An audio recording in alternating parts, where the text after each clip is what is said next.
Good day, mate. Welcome back to the channel. I'm FPL Root and welcome back to another FPL video. So in today's video, we're going to be looking at game week 19, looking at some of the best players to bring in from some of the best teams with the best fixtures coming up. I've broken this down into the next four fixtures because I think at this stage of the season, I really do think you need to kind of focus on 4 or 5 fixtures at a time. So I've gone for 4 this time, but yeah, looking at 5, 6 is a bit too far ahead for me with how quickly things are changing, especially this part of the season. Um, so for me, the top 5 teams I've picked out in terms of fixtures are Arsenal, Brentford, Chelsea, Liverpool, and Manchester City in no particular order. Um, However, I do probably think Arsenal do have the best fixtures. So we'll start off with them. West Ham at home, Fulham away, Palace at home, Forest away. So really, really good fixtures in there. Yes, West Ham can do well on their day. Fulham have showed some signs of form recently. Nottingham Forest with Nuno Espirito Santo as their new manager, and Crystal Palace just got a point recently at the Etihad. So again, on paper, really good fixtures, but who knows? But I guess all we can do is target on paper fixtures because we don't know what sort of teams are going to turn up. And football is football at the end of the day, especially the Premier League. Anyone can beat anyone. So really, we can only look at what's on paper. Brentford coming off their blank game week in game week 18 have Wolves at home, Palace away, Nottingham Forest at home, then Spurs away. Good fixtures for Brentford. However, I think their options are a little bit limited with the injury to Mbermo. Obviously, Toney suspended.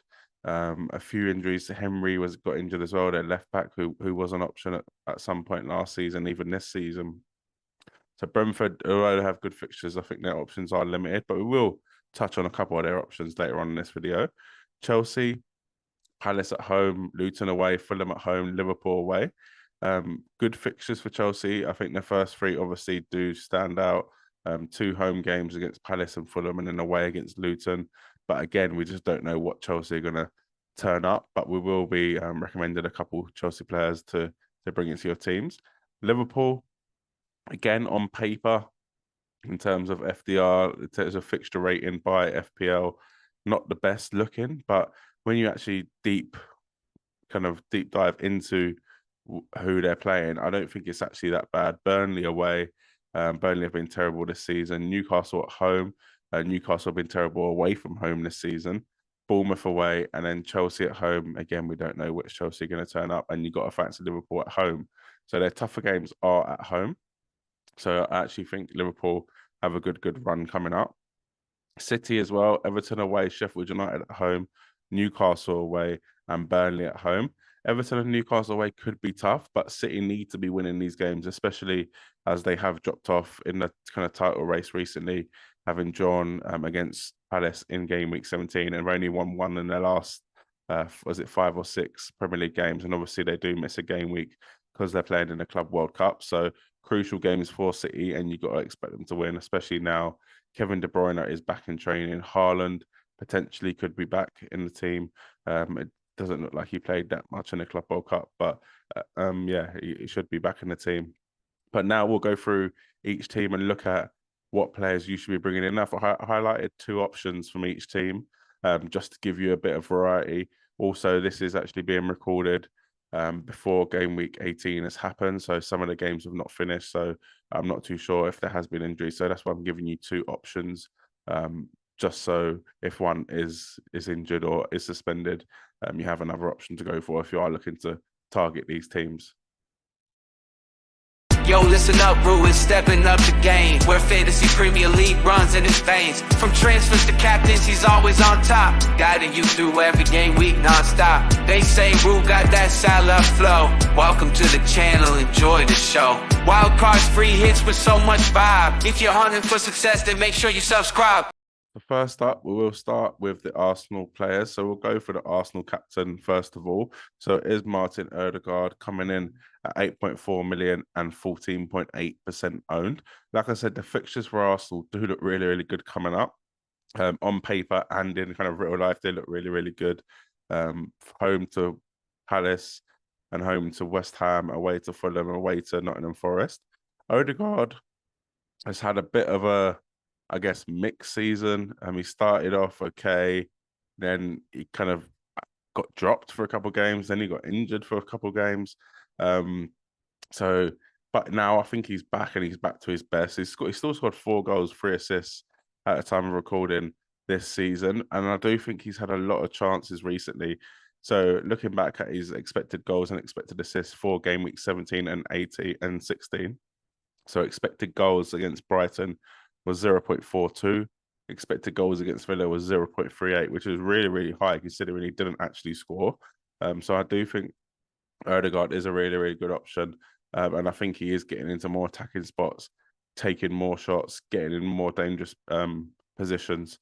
And I do think he could be a nice double up when Son and Salah do go to AFCON, and you want to double up on Arsenal's midfield and attack for these great fixtures. So if you are looking for a midfielder around that point, I do think Odegaard is someone you should definitely take into consideration. Yes, you're going to argue is, would you rather go for Bowen, who's kind of a bit more of an attacking threat? Potentially, that yes, but if you are looking to just solely target the fixtures, I think Odegaard, it can be a really, really nice differential for you and a nice double up on the Arsenal midfield, whereas other people might be using them spots for somewhere else where you can actually double down on the Arsenal attack.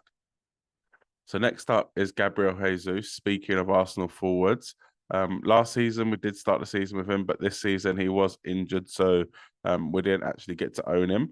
He has had quite a few injuries this season. He got injured for about 3 games and didn't actually start a game until game week 6.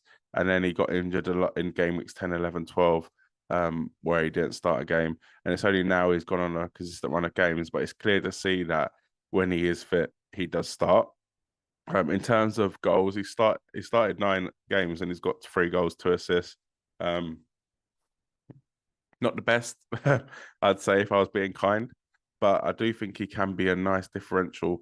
Now Arsenal's fixtures do look really, really good for the next 4 game weeks, and like I said, I won't read them out again because I've read them out a few times now. But the fixtures do look really, really good for Arsenal, and I do think he can be a nice differential on doubling up on Arsenal's attack, rather than Odegaard, though, because Odegaard, although I do think he's a good option, he is more expensive, and I do think there are better midfielders out there. So, like I said, Bowen is an option, Palmer, Gordon, quite a few players can be an option in midfield, whereas forward spots, really, all we've really got is Haaland, Solanke, Watkins, and maybe one of the Newcastle boys, but you need one of them to be injured for a long time to bring one of them in. So for me, with the lack of forward spots, I do think Gabriel Jesus can become a really good option from game week 19 onwards, especially the next 4 game weeks. The next we'll move on to Brentford. So they've had a mixed season, but they've had a lot of injuries, to be honest, and I don't think it's been easy for them navigating that Ivan Toney injury alongside the Burmo injury. And Burmo was delivering at the start of the season. Then he went for a bit of a dry patch, which I think kind of coincided with Brentford struggling. But he actually picked up again before getting injured again, and he won't be back until March now, which is a huge, huge blow for Brentford. And I think with Brentford, they need their best players playing. They've really, really struggled of late. Like I said, 1 win in the last 6 game weeks, which is not good, considering they had some winnable games in there. Sheffield United away, Brighton away, Luton at home, Villa at home. Villa doing well this season, but they did have some winnable games in there. They should be winning more than 1 in that run. However, their fixtures do look really, really good post this game week 18 blank that they've just had. Crystal Palace away, they've got right after the blank, and they'll be nice and refreshed. Whereas a lot of other teams have to be playing games every 2-3 games. They've had a nice break.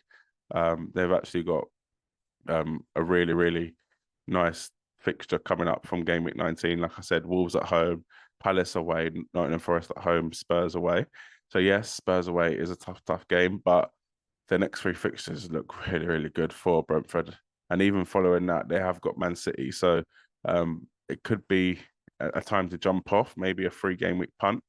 Also, a thing to consider with Brentford is they are due a double game week. So, like I said, Man City were at the Club World Cup, so their fixture with Brentford did end up getting postponed.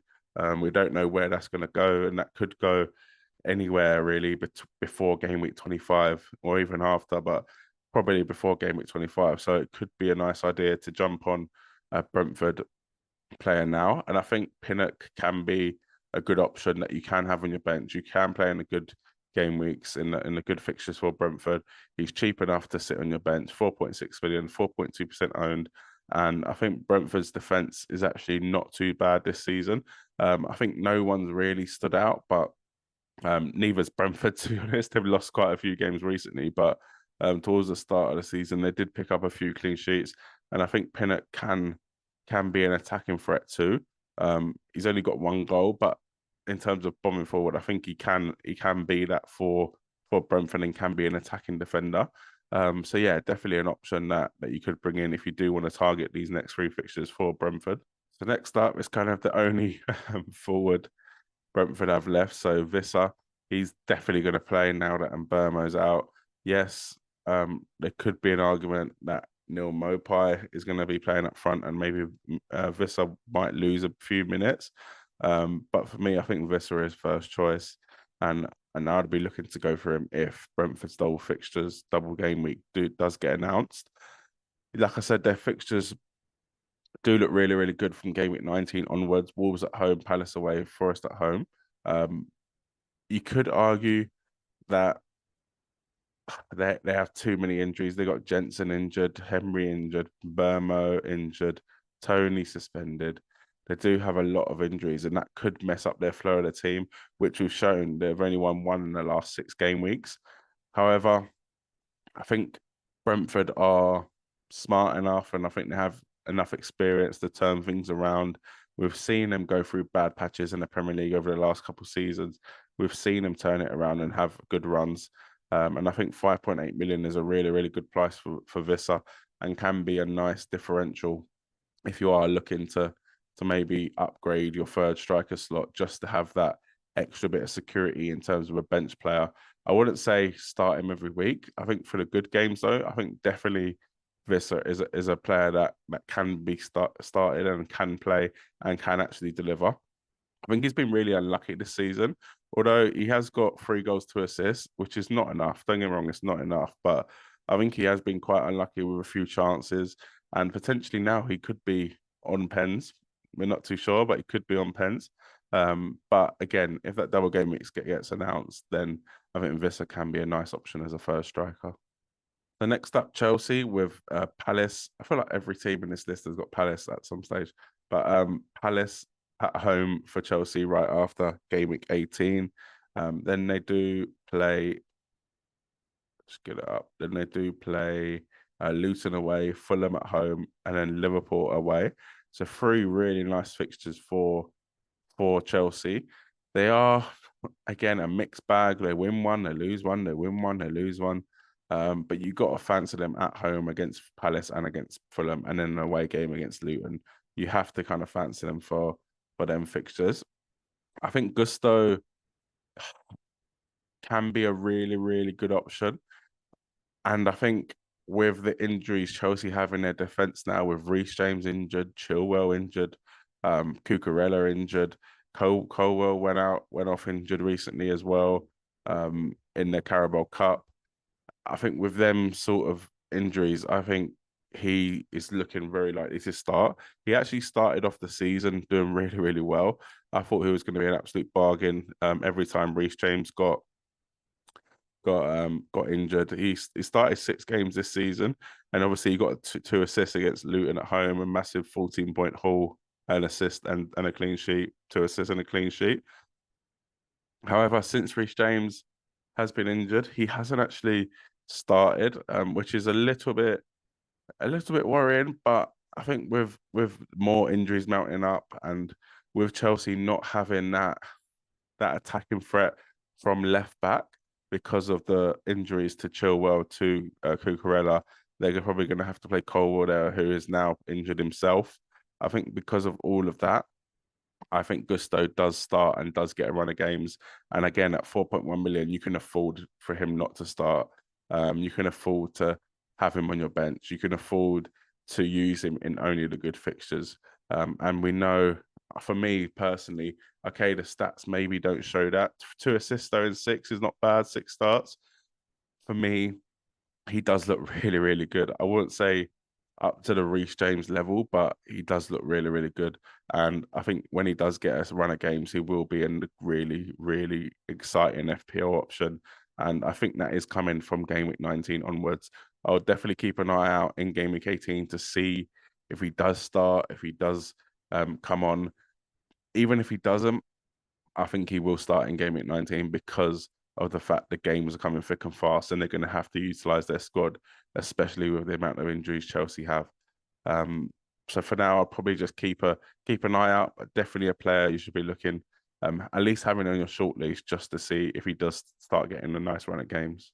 So next up, another Chelsea player, another player back from injury is Nkunku, forward, 7.3 million, 1.1% owned. Everyone is absolutely gagging to bring him in. Ever since the start of the season, everyone wanted to have this guy in their team.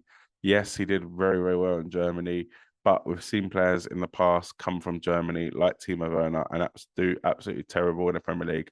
And we're seeing guys like Erling Haaland come from Germany, a German team, and absolutely kill it. So I can't wait to see what this guy does.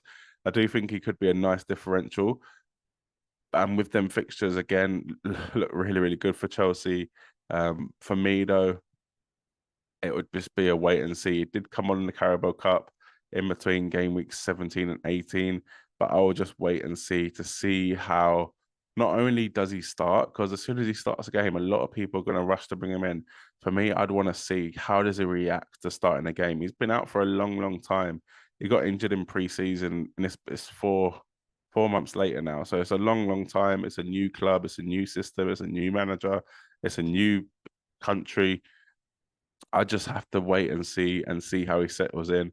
For me, there's no need to go out and rush and get him. Even if he does score against Palace or he does score against Luton, I'd probably still give it a little while, and just wait and see how he actually does and if he is first choice, which I'm sure he will be. I just need to make sure that he is that. But if you are looking to jump on early, I think game week 19 is probably the time to do that. The 3 good fixtures next up give you the best chance to actually get points and get returns from him. So yeah, let me know in the comments though if you are looking to bring him in, as I would be interested to see how you're doing that and with your team structure. For me, I'd much rather have Watkins, much rather have Solanke, much rather have even probably Callum Wilson right now than Nkunku. But like I said, he is a nice, exciting player. And who knows, sometimes it does pay to go early. So if you are looking to bring him, do it. But I would probably just wait. So next up, we do have Liverpool assets. So Burnley away, Newcastle at home, Bournemouth away, Chelsea at home. So again, on paper, it doesn't actually look like the easiest fixtures for Liverpool, but the 2 toughest games are at home, and then the 2 easiest games are away. So Burnley away, Bournemouth away. You've got to expect Liverpool to score loads of goals in that game and to get a clean sheet in at least one of them. Newcastle at home, Chelsea at home. Newcastle haven't been great away from home this season, and and Chelsea are Chelsea. We don't know what Chelsea's going to turn up. So, but I think Trent Alexander-Arnold could actually be a really, really good option. However, only from this game week 19, Burnley away, I think is an incredible fixture for Liverpool. Not only that, though, I think at this point in the season, I'm saying this quite a lot, but it is important at what point in the season you are. Because 2-3 weeks ago, Trent was too much money. No matter how many points he scored, it was too much money. We can't afford him, this and that. Too many sacrifices. But at this point in the season where there is a little bit of uncertainty about Haaland's fitness and injury, there is the Asia Cup and AFCON coming up, which Salah and Son will be going to. And there's not really anyone well, there is one player, but we'll talk about them later on in the video. But there's not really anyone that actually can replace Son and Salah like for like in terms of value. So we're going to have a lot of funds to spare, and I think Trent could be a nice way to spend that. Don't forget with Trent, though, yes, 8.2 million for a defender is expensive, but I think you just have to see him as a midfielder. You have to see him as a midfielder that can get clean sheet points. Okay, even if he was a midfielder, you probably argue that the return is actually not that great. So two goals, 3 assists for in starts. But don't forget, in that there's clean sheets. It's not just the fact that he can score and he can get a goal. He's kept 6 clean sheets. So really, if you're looking at him like a midfielder, he's got 11 returns, attacking returns. If you're looking at him just like a midfielder, which for me is pretty good for 8.3 million. If you look at someone like another 8.3 million midfielder, let's look at Jared Bowen. I'll just get him up now, but Jared Bowen is one of the top performing midfielders out there, and he has got 10 goals and 1 assist, and he is 7.8 million. So around the same returns, but Trent doesn't take up a midfielder spot. So you can have both. For me, I would really, really be considering bringing in Trent if you are looking to spread them funds from Salah when he goes off to AFCON, from Son when he goes on to Asia Cup, from Haaland when he is a doubt or he has a bit of an injury.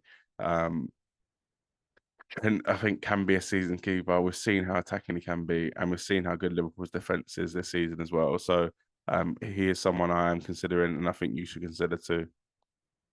Okay, this one is a little bit of a punt. So I've gone for Diogo Jota, 7.7 million. I just wanted to talk about him. I don't think he is actually that good an option, but I just wanted to talk about him. I think he can be a real nice differential when Salah probably goes to AFCON. He's coming back from injury. He's not fully fit yet. But I just wanted to bring to your attention to keep an eye on Diogo Jota. I think Liverpool are at this current moment missing someone like Jota, someone that can put the ball in the back of the net, someone that is clinical in front of goal, someone that basically just finishes his dinner and puts the ball in the back of the net, like I just said. Darwin hasn't been doing that this season. And I think when Salah does end up going to AFCON, I think Jota will probably take that right wing spot, or even maybe even Diaz, and then Darwin Núñez goes up left and Jota up top. I think it means more game time for Jota, and I think they're going to be relying on Jota a lot.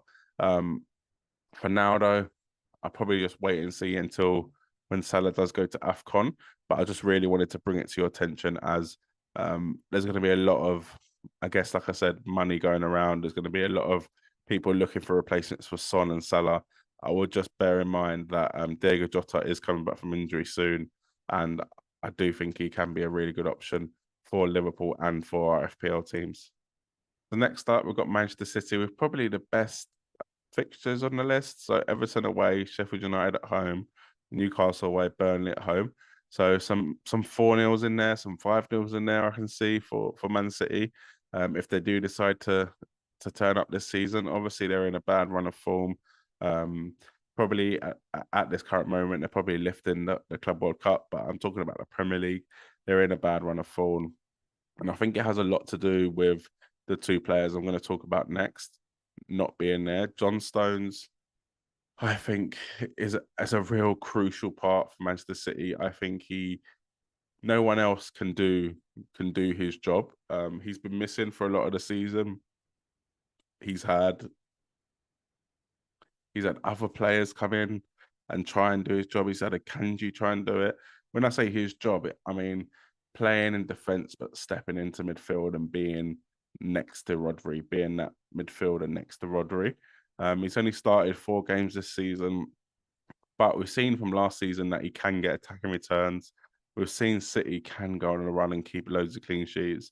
And I think they're going to have to. I think with City, I think the best time to bring them in is when they have to, like when they need to start delivering, when they need to start winning games, when they need to start putting together performances.